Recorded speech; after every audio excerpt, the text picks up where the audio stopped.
அங்கன்வாடி பள்ளி அதில் வந்து ஆசிரியர்கள் நியமனம். அங்கன்வாடிங்கிறது சின்ன குழந்தைங்க வரும். அவங்களுக்கு வந்து இந்த மாண்டசோரி ட்ரைனிங் இருக்கக்கூடிய டீச்சர்ஸு சொல்லி கொடுத்தாங்கன்னா அந்த குழந்தைங்க ஈஸியாக புரிஞ்சுக்கும் அப்படிங்கிறது தான் தகுதியாக இருக்கும்னு நம்ம நினச்சோம். ஆனால் இப்பொழுது கர்நாடகாவில் வந்திருக்கக்கூடிய அரசு வந்து ஒரு நவீன திப்பு சுல்தான் ஆட்சி போல் இருக்குதுன்னு நினைக்கிறேன். அவங்க என்ன சொல்லியிருக்காங்க, கன்னடம், மற்ற language, local language, even Tulu, ஏன்னா மேங்களூர் பக்கத்துலாம் துளு, இதெல்லாம் உடுப்பி இந்த பக்கத்துலாம் பேச அது மட்டும் தெரியுங்க, உருது கட்டாயம் அந்த அங்கன்வாடி ஆசிரியர்களுக்கு அப்படின்னு. எங்கன்னா சிக்மங்களூர் அந்த மாவட்டத்தில் மடிகேரே அப்படிங்கிற இடத்துல அங்கன்வாடிக்கு வேக்கன்சி இருக்குது. அதை வந்து ரெக்ரூட்மெண்ட்டுக்கு தகுதியாக உருது மொழி கட்டாயம் அப்படின்னு சொல்லியிருக்காங்க. சித்தாராமையா நவீன திப்பு சுல்தானுடைய இந்த ஆட்சியுடைய இந்த கருத்தை எப்படி பார்க்குறீங்க? அவர் சாதாரணமாக இந்த சித்தராமையாவை அவர் ஒரு பகுத்தறிவுவாதி, அவர் ஒரு ஏத்திஸ்ட் அப்படிம்பாங்க, கடவுள் நம்பிக்கை இல்லாதவர் அப்படிம்பாங்க. அவர் வந்து அவர் ஏன் அப்படி ஆனாருங்கிறது எனக்கு இப்போ தான், அவர் மீண்டும் இப்போ இந்த தடவை முதல்வர் ஆனவுடனே தான் கொஞ்சம் அவருடைய நீங்கள் ஆட்சி முறையை நீங்கள் கவனித்து பாருங்கள். அவர் என்ன கிட்டத்தட்ட அப்படியே திராவிட மாடல் ஒரு ஜெராக்ஸில் போவார். அவர் உங்களுக்கு நான் மாதம் 4000 ரூபா தரேன், உங்களுக்கு இலவச பஸ்ஸு, இந்த மாதிரிலாம் கயிறு திரித்து வானத்தை வில்லா விளப்பேன், மணலை கயிறாக திரிப்பேன், உங்களை நாளை காத்தால் ஹரிச்சந்திரனை நான் மாற்றுறேன், இப்படிலாம் ஒரு ஊரில் இருந்து எதெல்லாம் இல்லாத ஒரு விஷயங்களோ அத்தனையும் புருடா விட்டு வந்தவர். ஆனால் அவருடைய அரசியல் ஆரம்ப காலத்தில் ஜனதாவில் ஸ்தாபன காங்கிரஸில் ஆரம்பித்து வந்தால் கூட அவர் கரெக்டாக அந்த திமுக இதுலேயே ஒன்றி போனதுனால அந்த கண்ணுக்குட்டி எங்கேயோ போய் சேர்ந்த கதையா.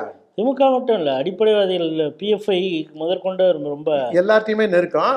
அது வந்து திமுக எப்படி உங்கள்கிட்ட நெருக்கமாக இருக்குது அந்த மாதிரி தான். அதனால தான் திப்பு ஜெயந்தியை கொண்டு வந்தவரே அவர் தான். நம்ம ஆட்களுக்கு புரியணும், தமிழ்நாட்டில் இருக்கிறவனுக்கு புரியணுங்கிறதுக்காக ஒரு ஒப்பீட்டுக்காக சொல்கிறேன். அவர் இதை விட இன்னும் மோசமாக கூட அவருடைய செயல்பாடுகள் இருக்கும். ஆனால் அவர் வந்து திமுக மாதிரியே ஒரு லஞ்ச கேஸில் மாறிட்டு இருக்காரு. அதை வந்து என்னை விசாரிக்க கூடாது சொல்லி அந்த இதுக்கு வந்து கோர்ட்டு என்ன இந்த கேஸை என் மேலே ஃபைல் பண்ணக்கூடாது, இதுக்கு தடை வேணும் அப்படின்னு சொல்லி நீதிமன்றத்துக்கு போனார். நீதிமன்றம் என்ன சொல்லிடுச்சு, நீ இந்த கேஸை ஃபேஸ் பண்ணி வா அப்படின்னு சொன்னதுனால அதை மடைமாத்துறதுக்காக இப்போ யாராவது அந்த கேஸை பற்றி பேசுவாங்களா? இப்போ எல்லாரும் என்ன பண்ணுவாங்க, ஏன் படிக்கிறதுக்கு எதுக்கு உருது? இங்கே தமிழ்நாட்டு நான் இன்னொன்று அதான் சொன்னேன், இங்கே அவர் வந்து இந்த திராவிட மாடலுடைய தாக்கங்கிறது நீங்கள் அந்த தாக்கம் கூட, சாரி ஃபார் த இன்டரப்ஷன், அந்த தாக்கம் கூட முழுமையாக இல்லையோன்னு தோணுது. அரைகுறையாக தான் இருக்கும்.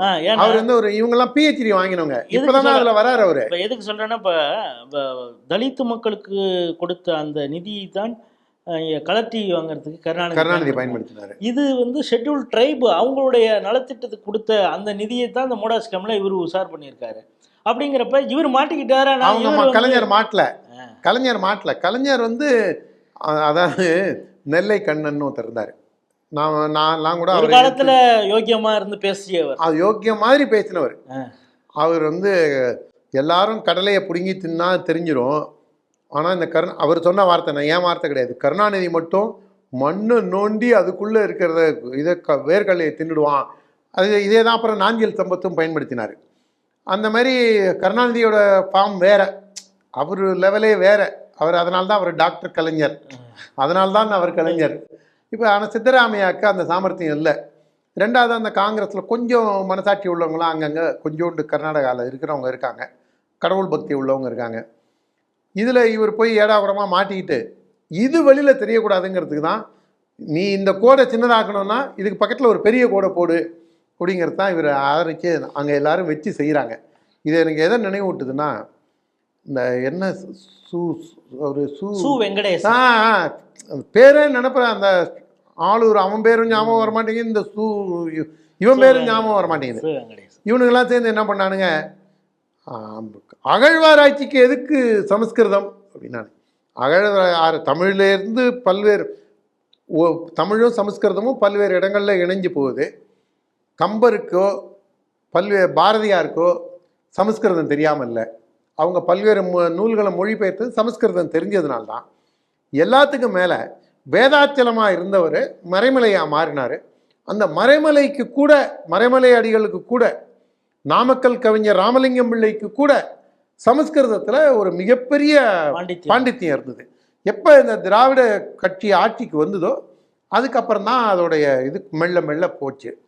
அதனால கல்வெட்டு ஆராய்ச்சியாக இருக்கட்டும், அகழ்வாராய்ச்சியாக இருக்கட்டும், அதுக்கு சமஸ்கிருதம் தெரியணுங்க. என் மொழியை பற்றி தெரிவதற்கு எதற்கு வடமொழி எதற்கு, இது சமஸ்கிருத திணிப்பு இல்லையா அப்படின்னு கூவின அந்த பயலும். இன்னொருத்தன் வந்து மாட்டை வளர்க்குறதே வெட்டி திங்கிறதுக்கு தானே, இப்போ என்ன லட்டு தின்னவெல்லாம் செத்தா போயிட்டான் அப்படின்னு போகிற போக்கில் பேசினார் அந்த சீமான், மூக்கு நோண்டி சீமான். அவரும் இப்போ என்ன கேட்கணும், ஏன்டா நீங்கள் சோறாக்கி தானடா போட போகிறீங்க, அவனுக்கு ஆனாவன தானடா சொல்லித்தர போகிறீங்க, அவனுக்கு ஏபிசிடி தானடா சொல்லித்தர போகிறீங்க, அவனுக்கு 1 2 3 தானடா சொல்லித்தர போகிறீங்க, அதுக்கு எதுக்குடா உருது? இல்லை நீங்கள் வந்து அந்த பிள்ளைங்களுக்கும் சேர்த்து ரப்பர் பேண்ட் தயாரிக்கிற கம்பெனிக்கு அந்த பிள்ளைங்களையும் ஒரு மேனுஃபேக்சர் ஆக்க போகிறீங்களா அப்படின்னு கேட்கக்கூடிய துணிவு உண்டு அவங்களுக்கு? கேட்க மாட்டாங்க. இவங்களுக்கெல்லாம் செலக்டிவ் அம்னீஷியா உண்டு. கண்டிப்பாக இந்த இது கால்ஃபார் செய்யப்படும். இதை வந்து இவங்க கொடுத்த இதே வந்து கண்டிப்பாக அங்கே இருக்கக்கூடிய பிஜேபியாக இருக்கட்டும், போராட்டத்தை தொடங்கி விட்டார்கள் பொழுது, கண்டிப்பாக அங்கே இருக்கிற பிஜேபியாக இருக்கட்டும், இல்லை அங்கே இருக்கக்கூடிய பல்வேறு அமைப்புகளாக இருக்கட்டும், அவங்க வந்து உண்மையிலேயே அவங்க வந்து தே மீன் சன் ஆஃப் த சாயில். இங்கே மண்ணின் மைந்தர்னு இவங்க பேசிக்கிட்டே இவன் என்ன பண்ணுறான், இங்கிலீஷுக்கு கடவிரிக்கிறான். மண்ணின் மைந்தர்னு சொல்லிக்கிட்டே இவன் உருது அரபி எல்லாத்துக்கும் இங்கே வந்து சாமரம் வைக்கிறான். அங்கே அந்த கதை நடக்காது. அவங்க என்ன பண்ணுவாங்க, நீ கன்னடன்னு சொல்கிற இல்லை, ஏன்டா பண்ணலை, நீ உனக்கு ஓட்டு நீ கொடுக்குற சலுகை அதெல்லாம் 2ஆம் பட்சம், முன்னாடி என்னையே நீ மாற்ற ட்ரை பண்ணுற சொல்லு அப்படின்னு வச்சு செஞ்சுட்டு தான் மறுவேலை பார்ப்பாங்க. மடைமாற்றும் யுக்தியை சித்தராமையா முயற்சி செய்கிறார், அது தோல்வி அடையும்.